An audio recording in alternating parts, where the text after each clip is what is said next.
दिनक दिन वृद्धि पाउथिबा साइबर अपराध को नियंत्रण करने साइबर सचेतनता अभियान आरंभ होइछि। एही अवसर में सचेतनता सृष्टि करने लक्ष्य बारिपदाଠାରେ साइक्लोथन कार्यक्रम रविवार अनुष्ठित होता। रविवार सकाଳେ स्थानीय छौ पड़ियाଠାରେ ଏହି साइक्लोथन कार्यक्रम शुभारंभ होता। जिला परिषद अध्यक्षा भारती हांसदा, जिलापाल विनीत भरद्वाज, जिला आरक्षी अधीक्षक बी गंगाधर, अतिरिक्त जिलापाल अक्षय सुनील अग्रवाल, नगरपाल कृष्णानंद महांती प्रमुख सबुज पताका देखाई कार्यक्रम शुभारंभ करते। 500 रु ऊर्ध्व पुरुष महिला छात्र छात्री साइकेल माराथन में जोग देते। एसहित एसपी और नगरपाल निजे साइकेल चलाई बारिपदा सहर परिक्रमा कर सचेतनता वार्ता प्रदान करते। सहर लाल बजार, कृष्णचंद्र गोलई एवं बड़ बजार स्थित एमपीसी कनिष्ठ महाविद्यालय सम्मुख में साइबर सचेतनता पथप्रांत सचेतनता कार्यक्रम अनुष्ठित होता। अदृश्य साइबर ठकों प्रादुर्भाव में लगाम लगाई जनसाधारण को साइबर ठकई सुरक्षा संपर्कित सचेतनता वार्ता प्रदान करा जायछि।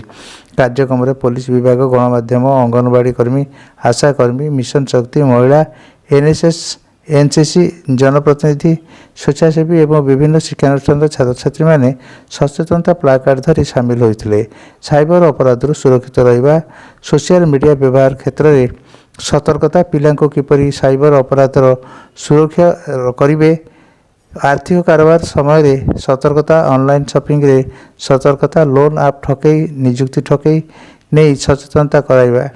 कौन सी मुहूर्त में साइबर ठकामीर शिकार होता अनुभव कले तुरंत 1930 सहायता नंबर को जोगाजोग करें बोली सूचना देते।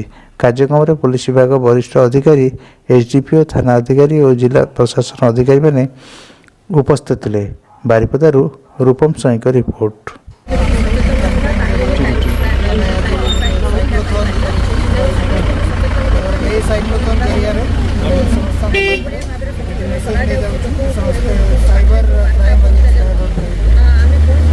फाइनेंशियल फ्रॉड होची mobile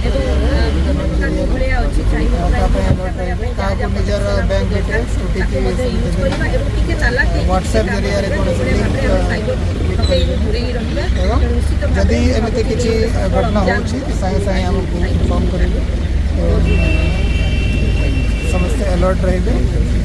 and 1930 toll free number अच्छी से समस्ते आम चाहूँ कि जमी कह जाए कि prevention is better than cure. तो आम कौन सी फाइनेंशियल फ्रॉड आगु आमको अलर्ट रही अच्छी आम जिले में कौन सी घटना न हो, लोक किए भी लोग ठकईर शिकार न हो यहाँ कैंपेन चली एंड आमको बहुत लोगों का सहयोग मिलूँ, बहुत आशा करुँच समस्त सहयोग सक्सेसफुल। साइबर सचेतना सप्ताह 2 सप्ताह कार्यक्रम ऑल ओडिशा रे होची। ओडिशा साइबर सुरक्षा अभियान 2023 चलुची ऑल ओडिशा रे। आज दिन सब जिले रे साइक्लोथॉन होची। ये साइक्लोथॉन रो उद्देश्य है एथरे सब stakeholders particularly school college छात्र छात्री, bank employees, teachers, senior citizens जे माने अफेक्टेड अछंते तांकू धरिकरी हमें सब टाउन रे, सिटी रे, डिस्ट्रिक्ट हेडक्वार्टर रे सचेतन करिया पाई जिले रे मेन माने डिस्ट्रिक्ट हेडक्वार्टर जेति मेन रूट अछि से रूट रे हमें साइक्लोथॉन करिवु। मजे मजे रे कार्यक्रम भी अछि जोटी हमें साइबर सिक्योरिटी ऊपर सचेतनता कार्यक्रम रखिछु।